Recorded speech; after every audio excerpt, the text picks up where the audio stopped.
Ladies and gentlemen, you are listening to the Ramp It Up podcast with your host, Ronell Sinuis. Are you ready to ramp it up? Ramp it up, ew! Hey yo, ramp it up, B. Girla, ramp it up! Ramp it up! The Ramp It Up podcast. Hey, you need to ramp it up. Ramp it up.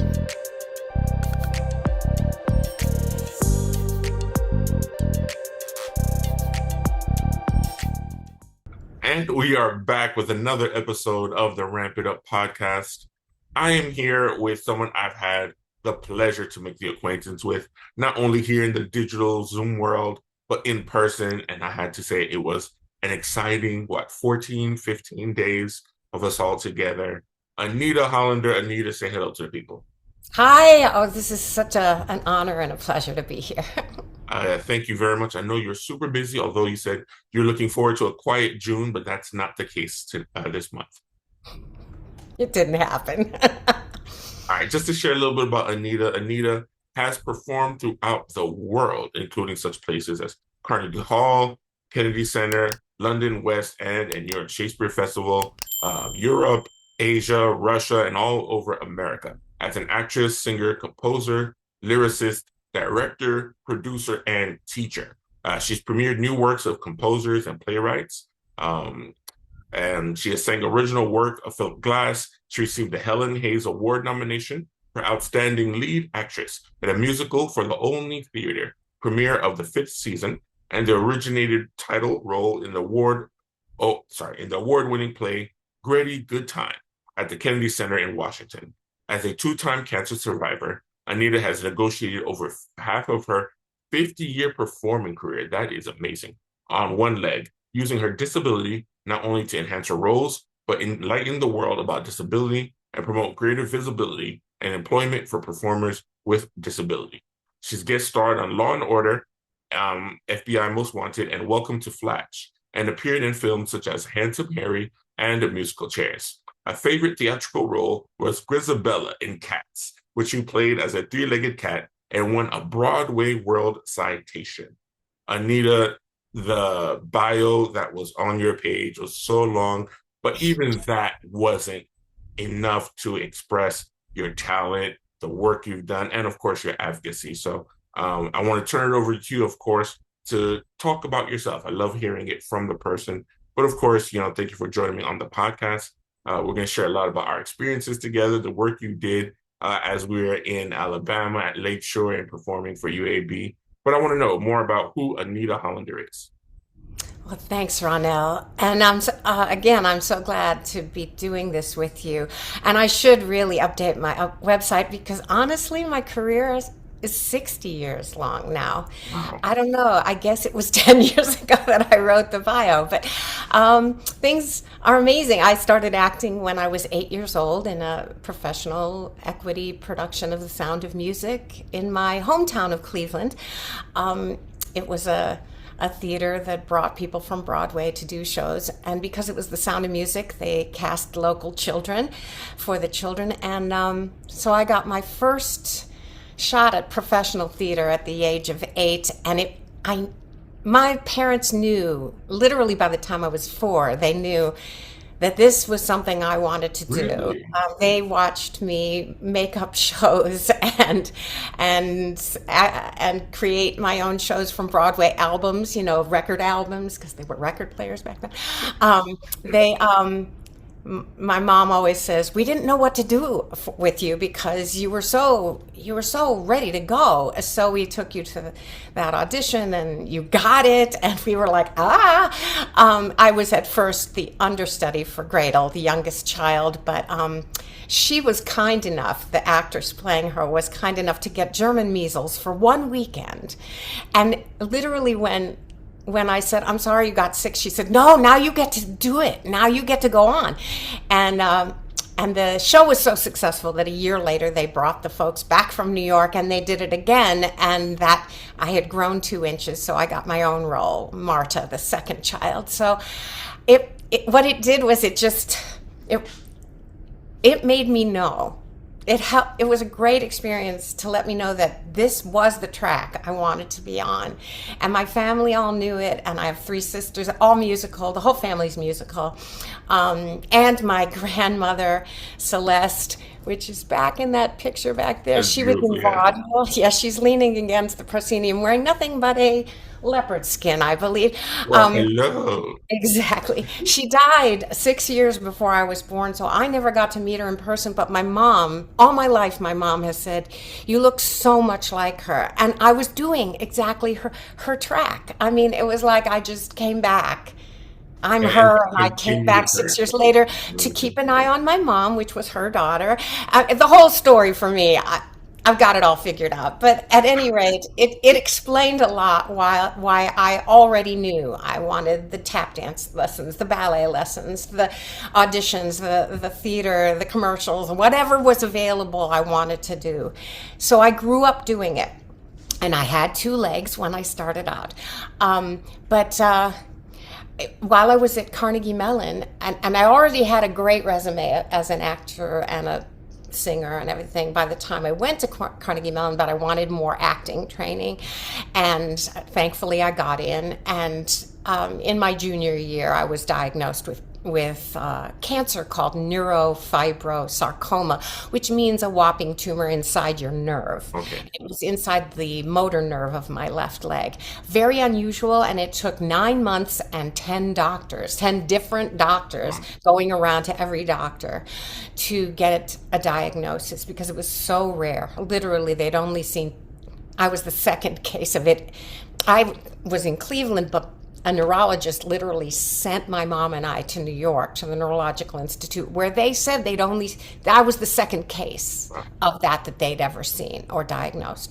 At any rate, they saved my leg. I went back to school. They just took out the motor nerve, so I wore a very slight plastic brace, so I couldn't wear heels, but I wore flat shoes. But anyways, went back to school, finished with my class at Carnegie Mellon, and immediately started getting work. That summer, the summer after my senior year, I played Laura in Glass Menagerie, which made total sense to me, and other roles. And then went to London because I got into a program at Lambda, London Academy of Music and Dramatic Art, which was in London.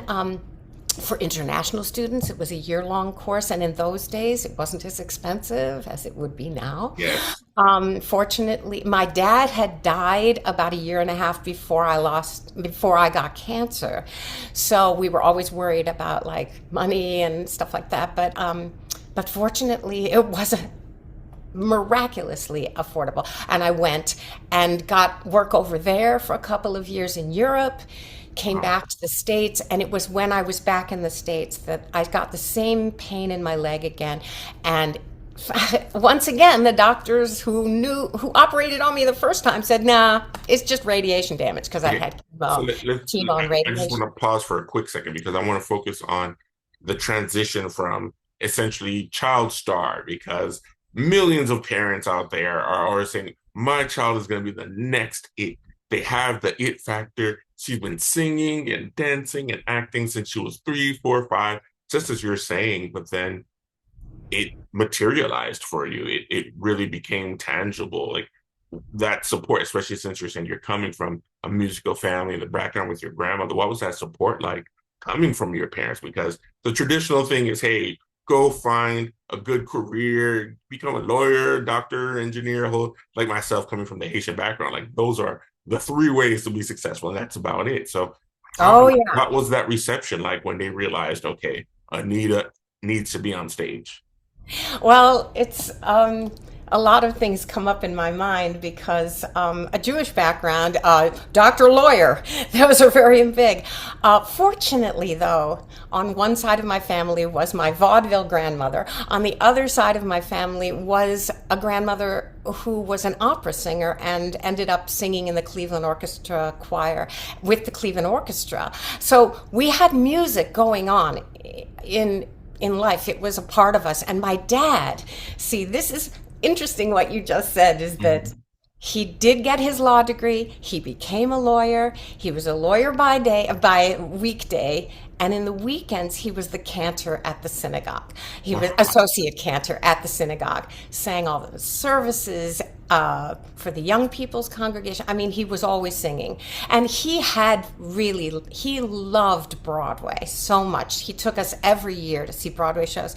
So for him, he was thrilled, just thrilled that I had something that people were responding to, that I was getting cast, that I showed the potential, that this was something serious. My other three sisters did various things. All of us were involved in music in one way or another, but one of them became a lawyer full-time. Another is now a minister, but also an ASL interpreter. Okay. She interprets Broadway shows and national tours, but she's also a minister, and she writes songs of spiritual nature, and she has her own spiritual center. So there was that side of it. And then my other sister, Celia, she was total music all the time. She plays every instrument. If you just hand her an instrument, she'll figure out how to play it. And she became a music therapist, and she's been doing music. She's been literally making her living as both performing music and music therapy. So in fact, all of us, I believed that I had to make a living at this. That was very important to me. So Ronell, I love that you said that, because it was very important to me that I did not do it as a hobby. I wanted to make a living. So if I was offered something that I thought wasn't going to help me make a living or something, it was like, no, not going to happen. But that's very pivotal, because I want you to continue there specifically, because I can compare myself and my siblings. We've all gone through music, whether it was piano, drums, guitar, clarinet. We've all sang in the choir growing up. But only my eldest brother kind of kept it and made it his thing. He played in bands growing up. Even now, his 4 kids even though it may not be their full professional track, but they play professionally for churches, and they'll do gigs. And just like your sister, he can pick up any instrument, and that's just his thing. But it was more for us to either use for church or just hobby. And we were still pushed to career-wise, music's not a thing. It is, hey, use it for church and service of that, or as a side gig. But your main thing is doctor, lawyer, and whatever your career path may be. But music wasn't a career. It was a pastime. It was a hobby. It was a way to, serve God, but it wasn't career. Yeah, absolutely.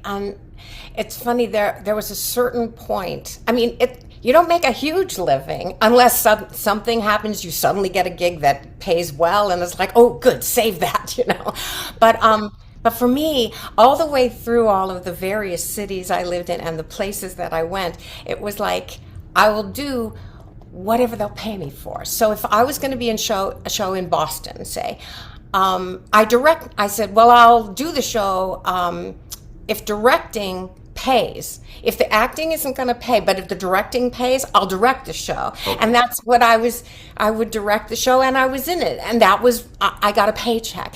So it was always this happening. If writing music for something, there was a paycheck, I would do it. If there was musical direction, or conducting a children's choir at the synagogue downtown, or being the musical director of this synagogue, of the village temple downtown. My background was my dad doing stuff like this. So I created a children's choir that went for 28 years, and we wrote our own songs. We wrote our own repertoire all together, the kids and I, ages 5 up to 16, sometimes 18, 19. Sometimes they stayed on because they still wanted to sing with us. And even all through COVID, we wrote songs, even online, which was very difficult to do, but we did it anyway. Anything that would allow me to have a living, whether I was in Boston or London and I wanted to move to New York. I wanted to live in New York, but I said I won't move to New York until I know I have a job. So I was in Boston. I got offered a job at NYU teaching voice to undergrad drama students. It wasn't a lot of money. It was adjunct, but it was like, okay, this is what I've been waiting for. I will move there because I know I have a job. Okay, it's a paycheck. It's getting you in. And that started and immediately once I was working at that job, I was in two musical theater workshops. I auditioned for ASCAP and BMI, which are the licensing agencies for writers, songwriters. Got into both of them. Started singing my songs in both of those. And then the writers said, would you do my show downtown? Or would you do... And then I had a cabaret act, and everything led to more and more the public theater. And it was just me doggedly determined to make a living at it. And it's never going to be easy for anyone. And on one leg, having lost my leg. Okay, see, and that's where I kind of wanted to go back, because you're going from child star who's doing all these great things, and then you're diagnosed with this where you're only the second case, and then thankfully you were able to save the leg. So that, was there no point where you thought that maybe this singing and performing thing is no longer for me? Or what really kept you going, and what was the motivation to keep pushing despite? Well, my journals are hilarious because, well, not hilarious, but I had my daughter read them whenever she was getting depressed at college or something. I go, here's a really good segment. What I wrote in the hospital the first time around of the first cancer, because it was twice, and it was the second that I lost my leg. But in the first one, while I was at Carnegie Mellon, my goal was that I needed to get back to school. I was lucky. I had a goal. I had to get there. So I treated it like an acting exercise, which I had been learning at Carnegie Mellon. It was like you have an objective. It's to get back to Carnegie Mellon and graduate with my class. There's obstacles. I made a picture of a roadblock in the street, one of those things with and that was the obstacle. And what was my motivation, and what were my tools? What's going to get me past that hurdle to my objective? And in 6 weeks after after the surgery, 6 weeks later, I was back at school. Of course, I was on chemo, and I was going to be doing radiation. I had no hair. I was very tiny. I had gone from looking 21, which I was, to looking 12. And a lot of people didn't even recognize me when I got back to school. It's a big thing. Yeah. As you well know, to go through a trauma. Yeah. But I was like, this is what I have to do. And that's what kept me going. I had a goal. I had to do this. And the same thing happened 5 years later when I realized that I had a recurrence in Boston while rehearsing a show that I was directing, which was Jacques Brel is Alive and Living in Paris. That's the name of the show. It's a very long name, but I was directing it, I was in it, and I got the diagnosis. And I, just like Winston Churchill, whose birthday I was born on, I got the cast and the stage manager and the musical director around my bed in the hospital, and I said, all right, I've talked to everybody, the PTs and everything. They're going to amputate my leg on Tuesday, and on Friday. On Tuesday, they're going to get me out of bed, and they're going to have me do PT. So I will be walking by next week. And they said 2 weeks after the operation, I would be able to go leave of absence from the hospital to rehearsals every night for 4 hours. And then a month after, so 2 weeks after I went back to rehearsals while still in the hospital. And then 2 weeks after that, which is 4 weeks from the amputation, we opened the show. And they couldn't make me a leg fast enough, so they gave me a temporary bucket and a pole and a foot. But I had a long dress as a costume. Okay. I thought ahead, and I had helped design this set, which had little turrets where you'd go up a spiral staircase and sing one of the songs from it. Well, I used crutches. I decided I'll use my crutches and my temporary leg, and we'll do the show. I was exhausted all the time, but that was, again, the gift was that I had a show to open, just like I had school to get back to. So the goal was something to push towards. Yes, and to me that was a gift. And all through my life, Ronell, it's like there's a gift somewhere inside of this bad experience. This really horrific, scary, awful thing is the gift of something, whatever it may be. And I try to remember that every time something comes up. I go, okay, just wait for it. There's going to be a great reason, not even, maybe not a reason, but this is going to lead to something better or something great. And honestly, I do believe that always has happened in every instance my whole life. And I know we like to tiptoe around the idea and the word of inspiring when it comes to disability. Yes, we do. But I mean, to think that they just told you, okay, Anita, we have to take your leg. And the next thing you thought is, okay, 2 or 3 days after they take my leg, to get right into therapy, to prepare for this show that's going to open in a month. Like, who does that? Like, it was all written down because I'm a real fan of writing notes. And I had every day mapped out from that day onward. And when I presented it to the cast and the stage manager and the musical director of what I wanted them to do for the next 2 weeks while I was getting back to walking, and the musical director said, well, Anita, we understand that you believe you'll be able to come back in 2 weeks. We do, but you've never had a leg amputated, or so how do you know? And the stage manager, lovely woman, she was like, look, I've seen Anita go through a lot of things. And if she says she's coming back in 2 weeks, she's coming back in 2 weeks, and we're going to do the rehearsals as she mapped it out. And they were working on music for 2 weeks. And then when I got back, I staged the rest of the show on one leg. And when I showed them what I wanted for the choreography, I said, just go with me on this. They understood. They understood what the left leg should do, even though I had only one leg in crutches because they were still making the temporary. But I would show them, okay, we're going to do 3 steps forward, and we're going to do 2 steps back, and then we're going to take, and then this, and they after 5 minutes of this, they were like, got it. Like, okay, this is going to work. Because I said, they took my leg, but they didn't take my brain. Yes. And I know how to do this. So when they did a TV feature on me while we were doing the show, they came and filmed a little. And they filmed interviews with the cast. And one of the cast, David Weiser, said, well, Anita was essentially born in a trunk. She was born doing this. She was born ready. And that shows in her coming back to rehearsal. She leads the warm-up, and then she does this, and then she, before the show, we do the warm-up, and then he said she could have done it like with no limbs at all and blindfolded, So I loved that he said that because it's kind of the truth. I do feel lucky. I do feel blessed, believe me, because not everybody has that motor running all the time. Yeah, not at all. And it's difficult, especially after an injury, after a diagnosis.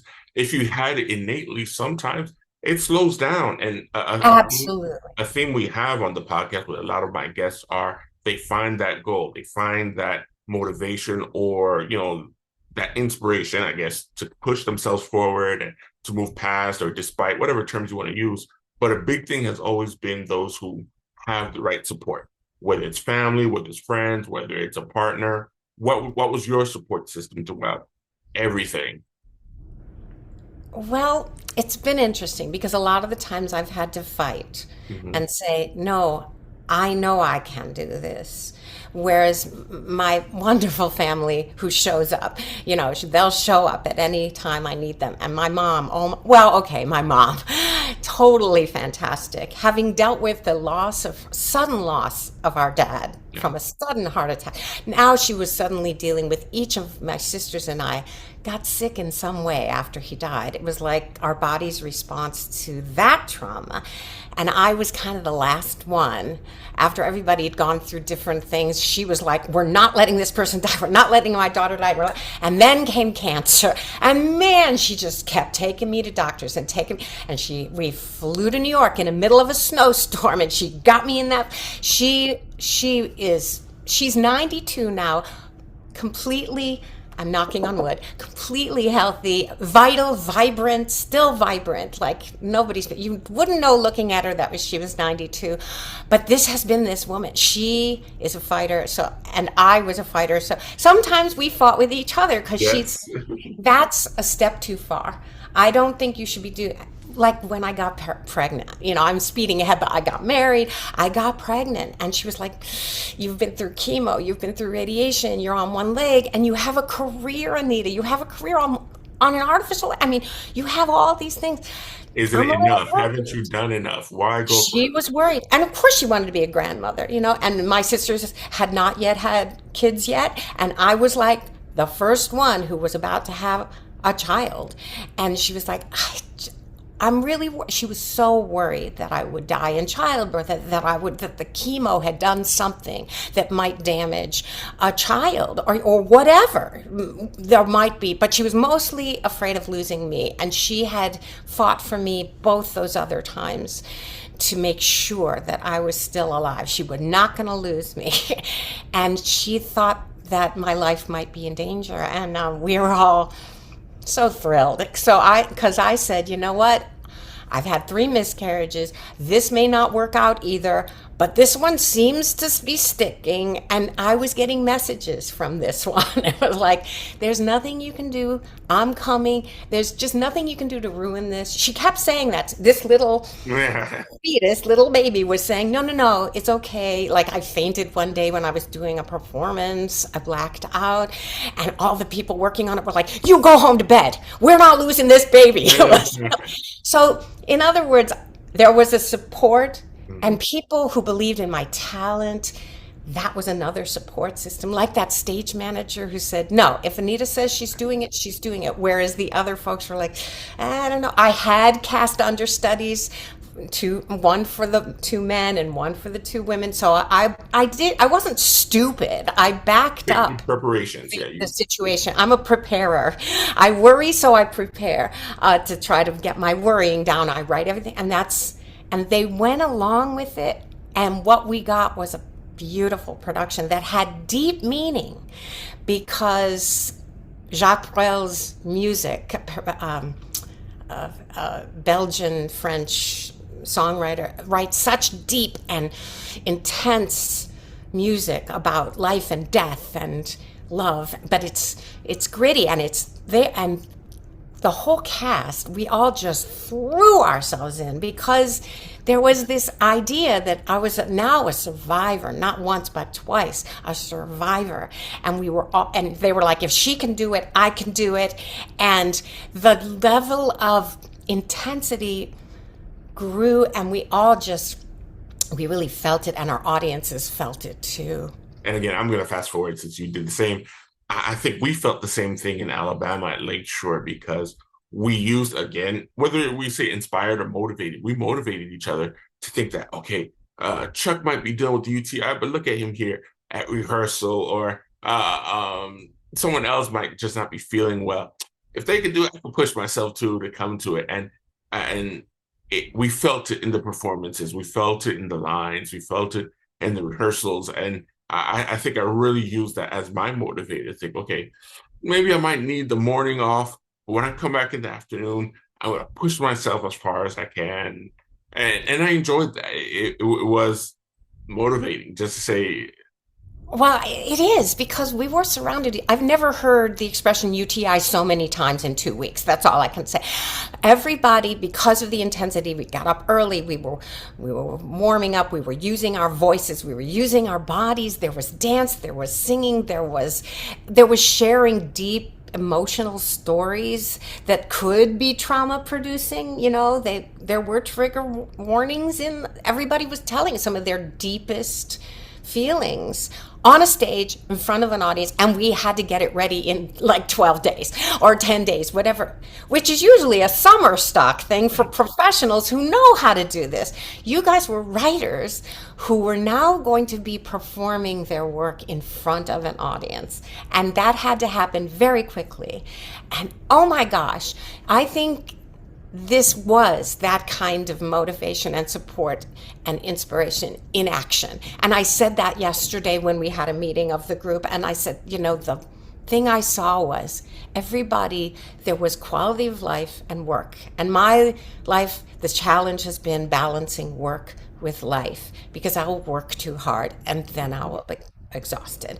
And that can make other problems. But here we were in this project in Alabama, working together. And what I loved about you, Ronell, was you couldn't get there, and then you're like, oh, Ronell can't be here yet. He'll be here later. Watching what you did in front of that audience, one would never have known ever Yeah.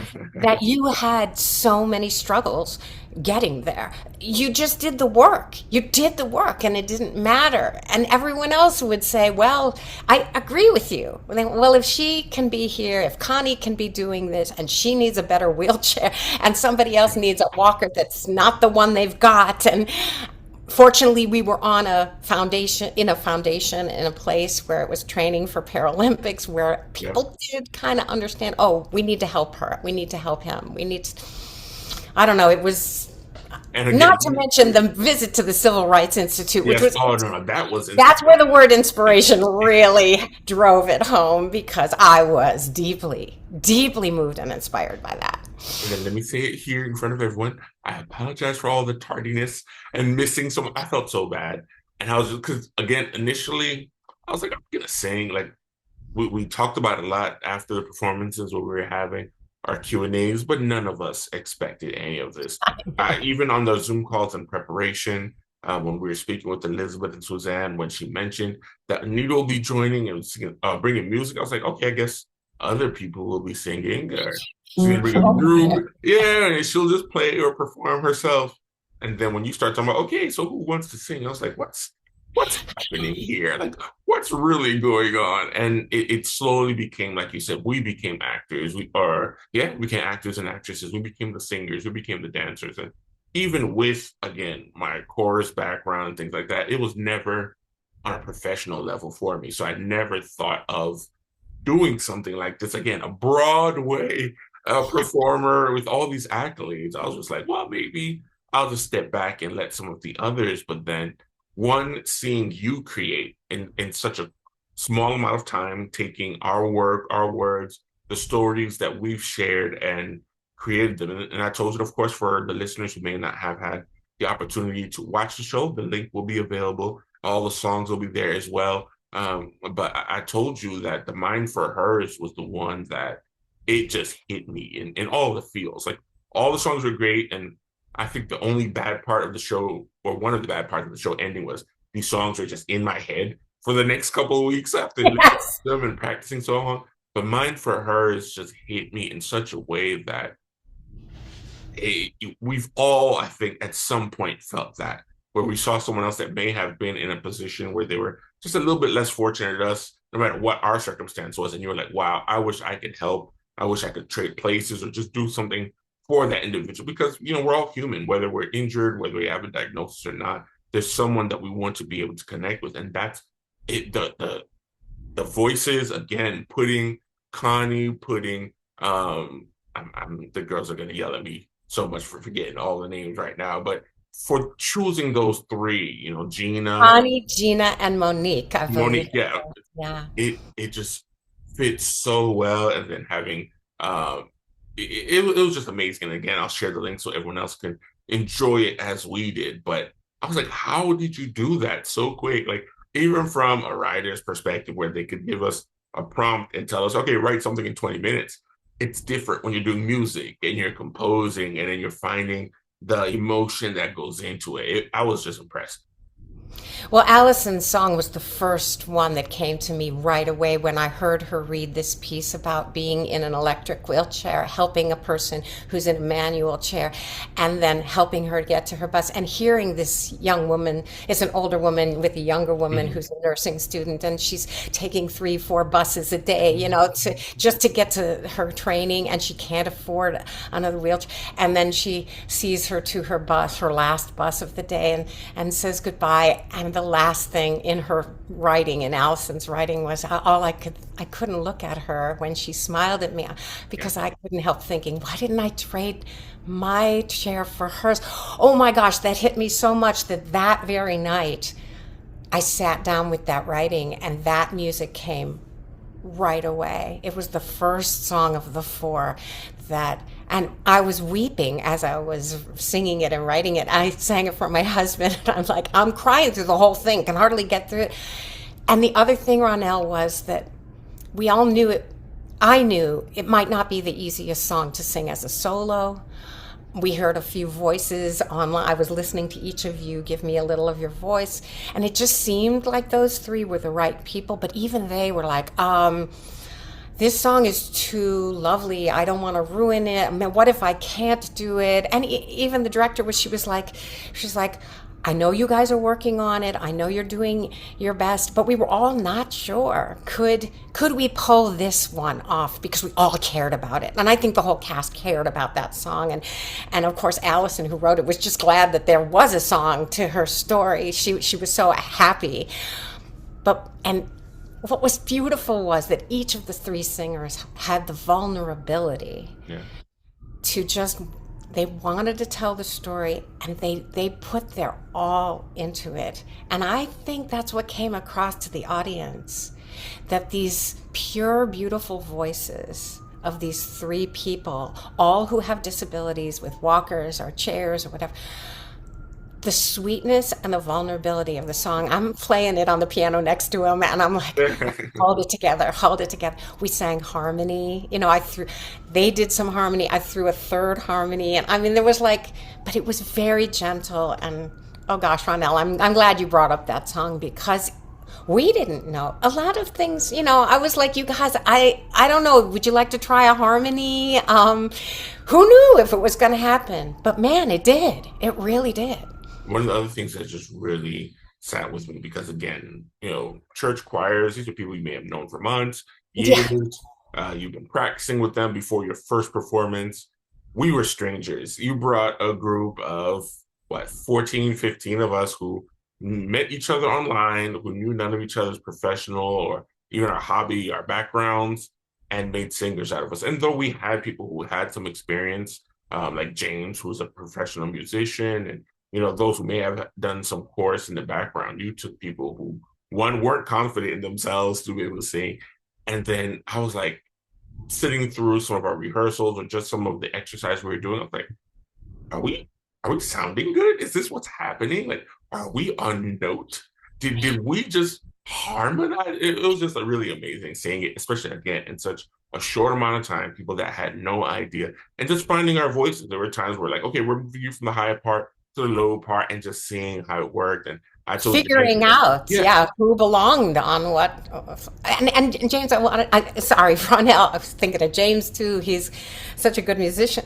But our director did say to me, someone who was at the rehearsals, was either a tech person or one of the people involved in arts and disability.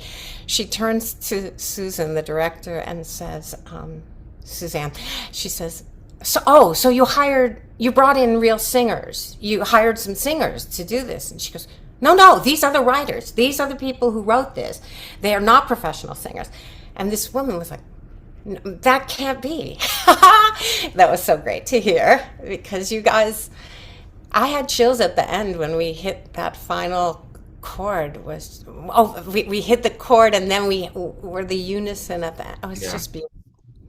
And again, it just goes to say more about you as the professional, the consummate professional you are, and being able to bring that out of us. And now I understand more, because you've led choirs, you've created choirs, and you've done this. You've been the teacher, and you've been able to, again, look at us and hear what we had and bring up what we had. And maybe we won't be America's Next Idol. We might not be America's Got Talent, but you brought real talent, real work out of us. We weren't just a bunch of people doing karaoke or just yodeling at the top of our lungs. It came out really well, and I appreciated it. And just for our listeners, although we've heard the story, I wanted to bring up, how did you get involved in the From Where I Sit whole project?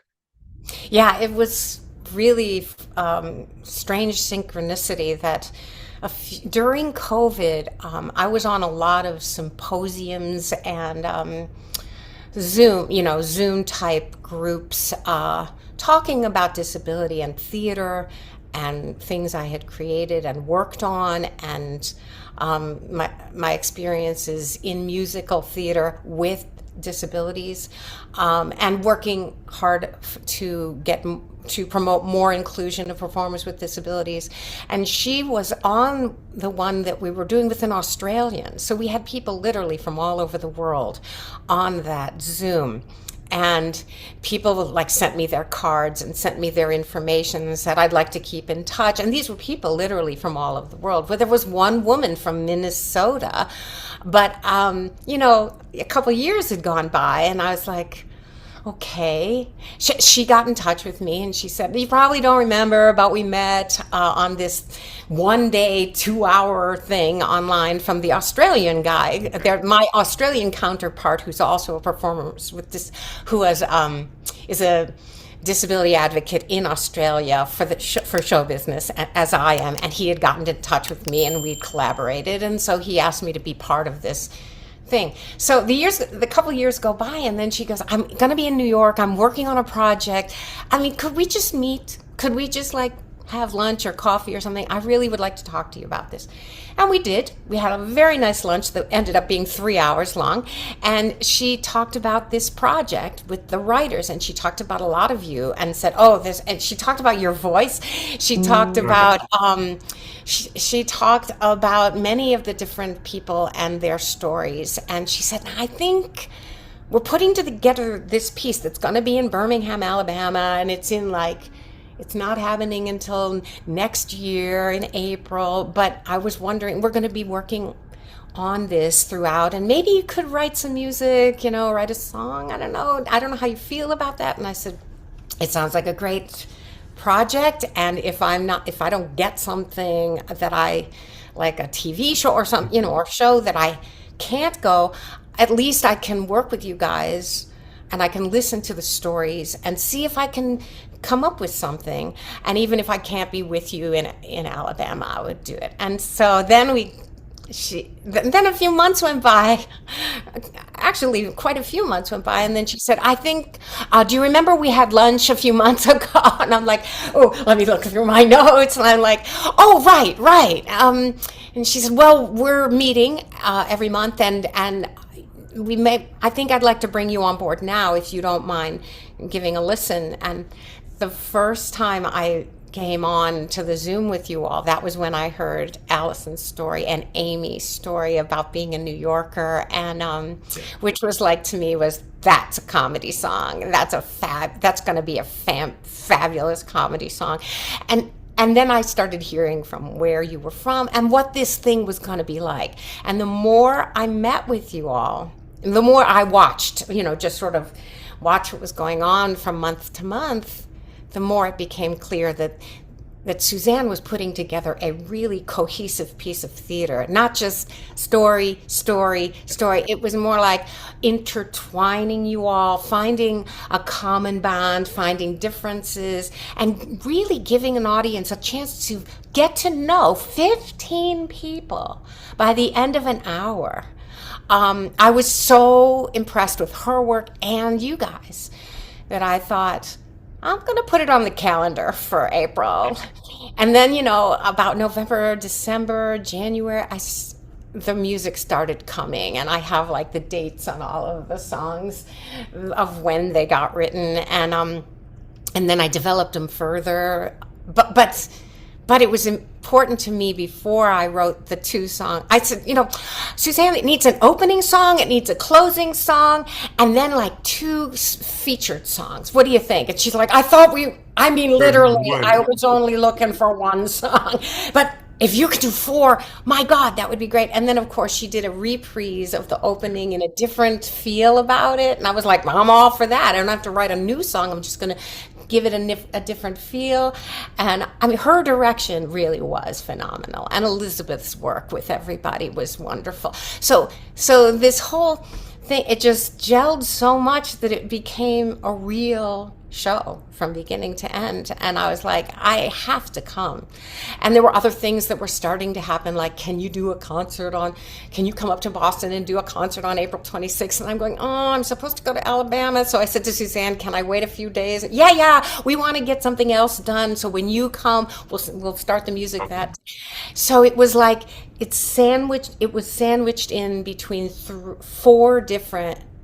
3 other projects that I had to travel for. But I was like, it looks like I'm not getting anything more in here. I told my agent, don't book me for anything in that time. It was so great. So now, one of my favorite parts of just some of our performances is during the I am, where everyone says, I'm an advocate. And because it just showed that there were so many layers to who we were and what our daily lives are. And, we have to talk about advocacy because in some way, shape, or form, all of us are advocates, whether we're advocates for ourselves, whether we're advocates on a professional level or just in our local community. So I do want to, we mentioned before as we were, before we started recording, but I want to talk about your advocacy and some of the work you're doing, not only for other performers, but folks with disabilities. Yeah, what I learned from the first moment I became disabled, which was the first cancer where I had a brace on my leg, going back to Carnegie Mellon, the first thing I learned was, you're going to have to be an advocate now because you're the only person in this program that has a disability. You are the only person in the theater department of Carnegie Mellon. You're the first one who has a disability. You have to advocate. I had to start explaining to people what I could do, what I couldn't do. And I cried a lot because I was learning along. While I was showing them, I was learning it myself.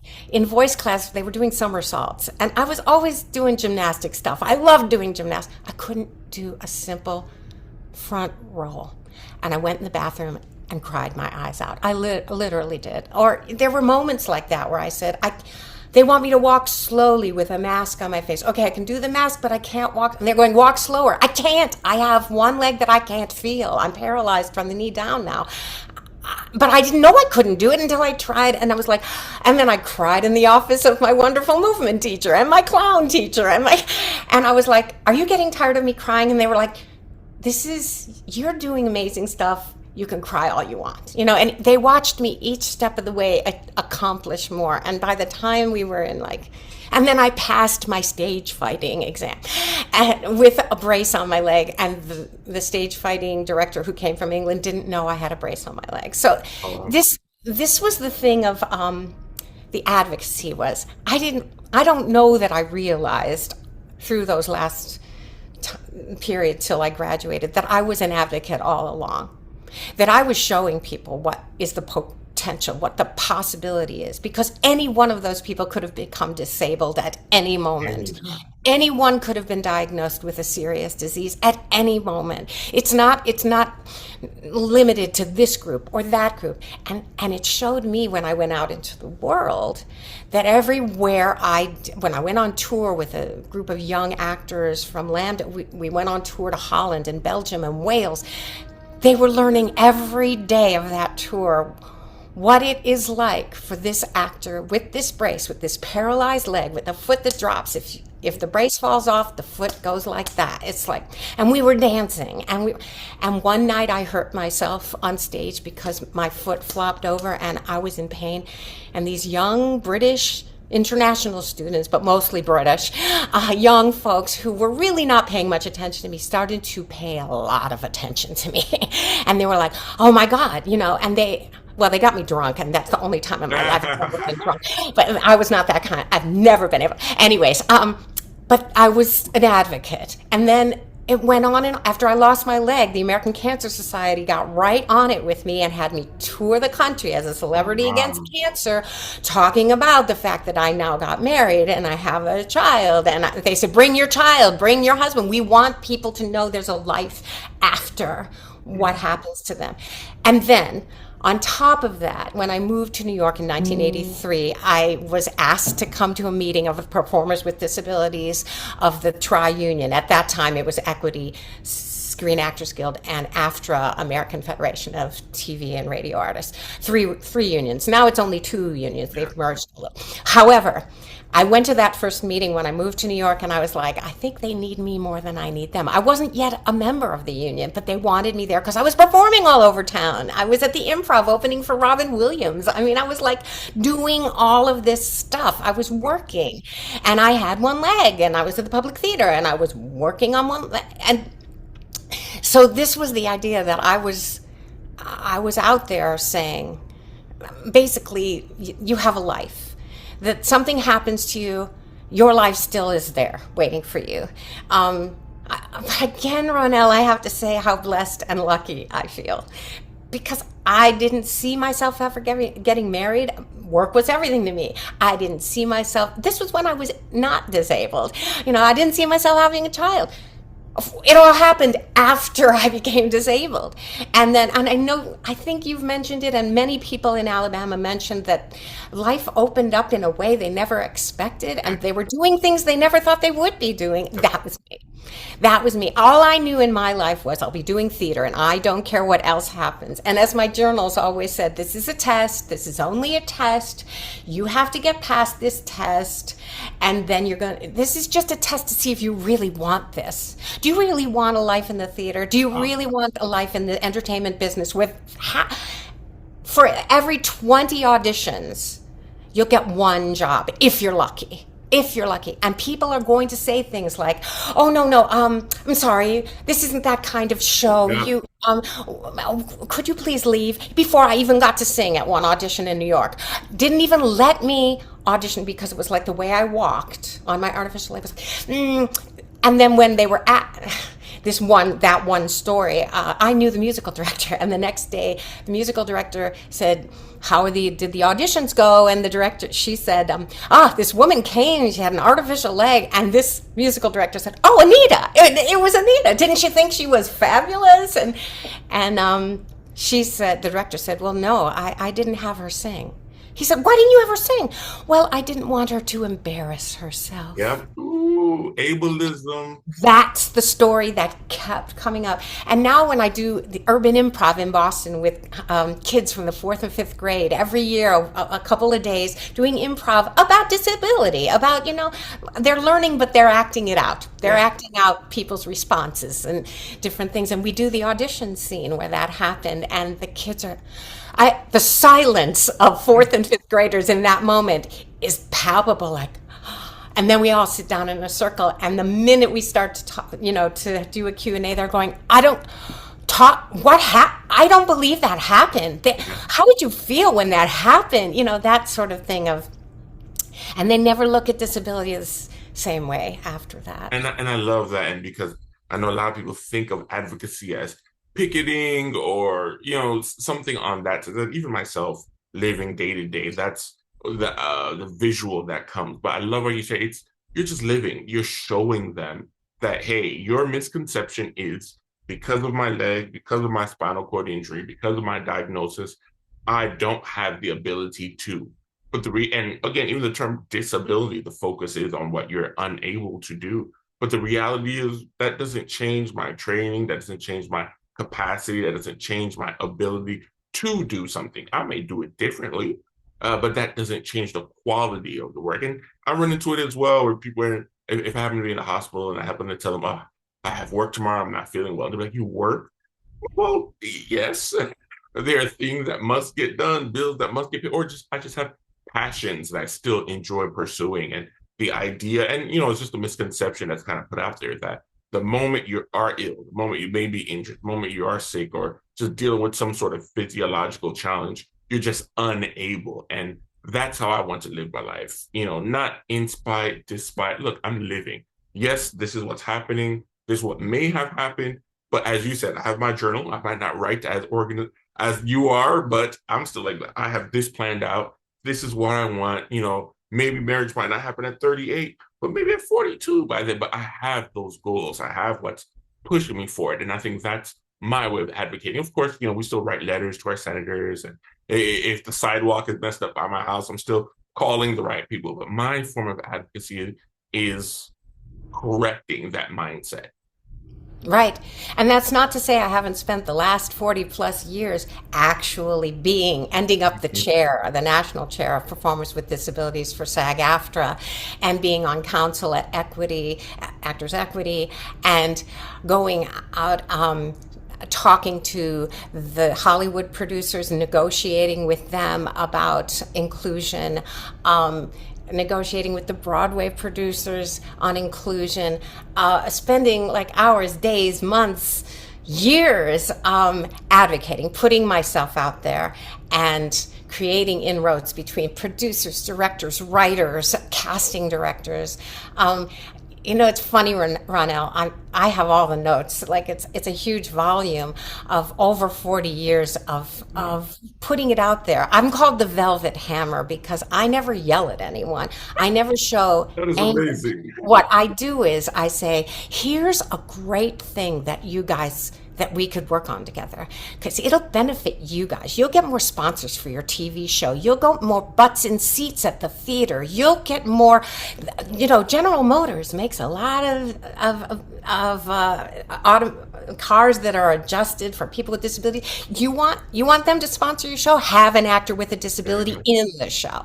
And the movies and just pushing and pushing so that finally in these past few years, we did triple employment in TV over the time that I was like pushing and pushing. And people, it's funny, people in the industry, many do know me, but a lot of people, I'm kind of an invisible entity, but man, I've put in the work. And right up until a few days ago when, we did a press conference outside City Hall, which sort of ties into this because after all the years I had been in the chair position fighting and getting a lot of blowback, having certain directors saying, I'm just not comfortable or it costs too much. That's been the big argument. It costs more. Oh, sorry. I keep doing that. It costs more for us to hire a person who needs a lift for the trailer. They need a lift. Well, there are trailers with lifts. I know because I've been on the set. I've been acting on Law and Order and there was a lift. So there's there are these things out there. So we did this press conference in front of City Hall last week because a councilman has a bill to fund producers of shows, showrunners, TV showrunners, people who run TV shows or movies or theater, producing theater in New York. If you hire a person with a disability, an actor or somebody behind the camera, if you hire a person with a disability, we will fund you the money to make any accommodations that have to be. If you need a deaf interpreter, an ASL interpreter, if you need the lift, if you need the accessible bathrooms on set, if you need to do something special to make this work for that artist, that performer, this will fund it. So this bill there's a hearing going on and I'm going to be going down and testifying on this. But that, even though I stepped aside to let younger people take over the committees, because it was like, I really have worked very hard at this now. I hope you will take this very precious thing and move it into the future, which is very hard to do.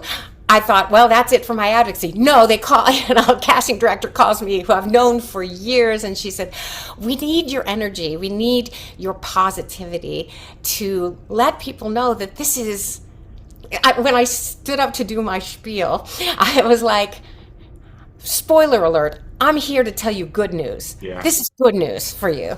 We're going to fund. We get our city council. We fund a TV show that's going to make you more money. This movie's going to make you more. Coda, the movie Coda, which starred 3 deaf actors, got the Oscars, the SAG Awards. They swept the award season. Yes, they had Marlee Matlin, but they had Troy Kotsur, who had been working for years as an actor and nobody noticed, and then he gets the Oscar. And then Daniel Durant, a new young deaf actor. Look what happened to that movie. Got so much attention. That director is now doing the Judy Heumann story. I mean, Yep. I tell people what the good news is, not you guys discriminating against us, and you make it. We're the lowest population in the industry. Would you stop treating us this way? Yeah. No.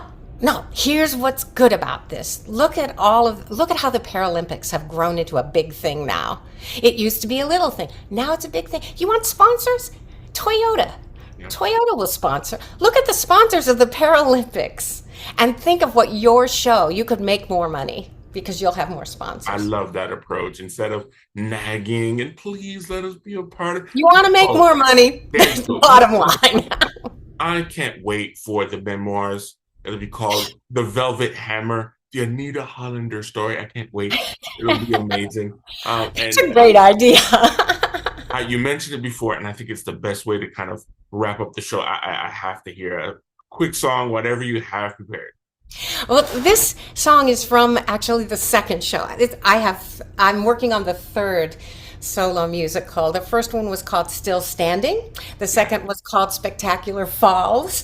And the third one is called Balance, a Footnote, because balance is something I have looked for in my life all of this time. But this song is at the end of the second show, Spectacular Falls, because the message is it falls to us to make a better world. It falls to us. It's a different meaning of the word fall. It falls to us to make a better world and to leave a legacy. And my dad left, at the age of 48, dying at the age of 48, he left a legacy of interfaith relations, people getting together and understanding each other better. This was his big thing in life, and to put it out there.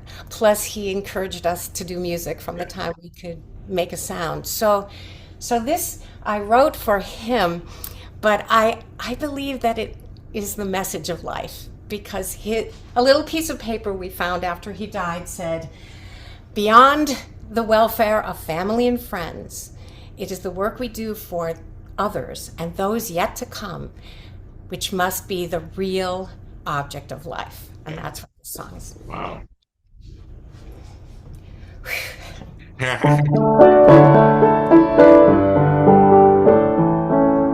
Who is my father to me?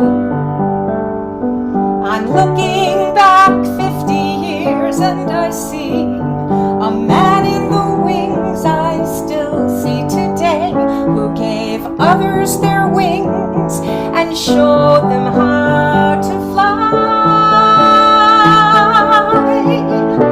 He said, beyond the welfare of family and friends, beyond the welfare of family and friends, he said, beyond the welfare of family and friends, it is the work we do for those yet to come that really matters. How do you measure a man? Do you chart him by inches or size of a shoe, or things he says or what he will do to make the world a better place for you and me? He said, beyond the welfare of family and friends, beyond the welfare of family and friends, beyond the welfare of family and friends, it is the work we do for those yet to come that lasts forever. Whether it's picnics or looking at art, music and laughter will stay in our hearts, sharing it all with our children to come, links us from one generation to another. So, why are we gathered today? To celebrate lives, both present and past, building something they hope that will last, so that the music will go on long after they are gone. Because beyond the welfare of family and friends, beyond the welfare of family and friends, beyond the welfare of family and friends, it is the work we do for those yet to come that really matters, that lasts forever. And the enhancement of those lives yet to come must be the real object of life.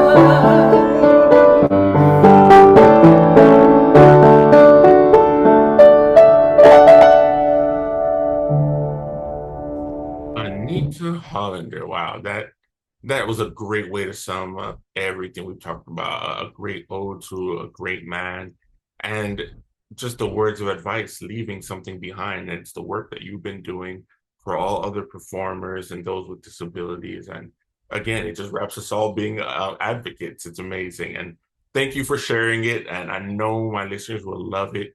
Wow, that was great. And again, what a way to immortalize someone than in music. So again, thank you, Anita, so much for joining me today as we come up to a time.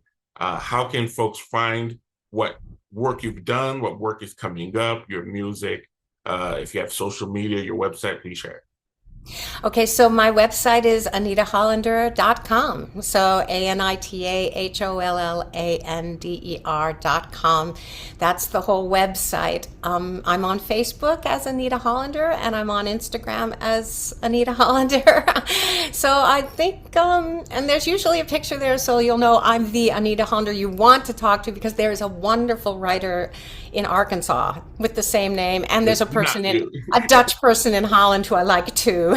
But I think you'll see who I am. So at any rate, there's a YouTube channel too that has a lot of videos. But so the website also is a place where you can contact me if you want to tell me anything or connect with me. I'm so glad that I've had the opportunity to participate in the From Where I Sit program, from the writing study all the way through the performance.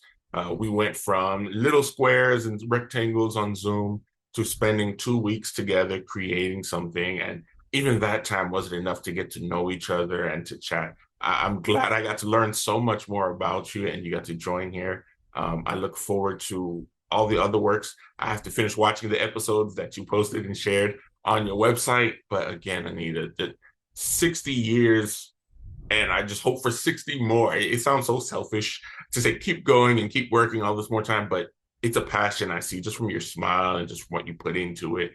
It's amazing. And, you're making me wish I continued playing the piano when I was younger. Let's say that. Never too late. Never too late. Play what you hear. It's been amazing. I have to say thank you so much. I'm not sure when our paths will cross again in the real world, but you know how to get me at my number. We're on Zoom. I'm sure we'll cross again. And maybe if you're performing sometime in South Florida, I'll be the first to buy a ticket. As long as you're wheelchair accessible, I'll be in there. Fabulous. I will see you then. It's been amazing. Wow, the song is going to sit. I'm going to listen to it again once we're done. Thank you so much. Thank you again, Anita. You have a wonderful rest of your day. Thanks. Bye-bye. Thanks for tuning in to the show. Connect with the podcast on social media. Check out our Instagram page at ramp.it.up.podcast or email us at rampituppodcast@gmail.com. Until next time.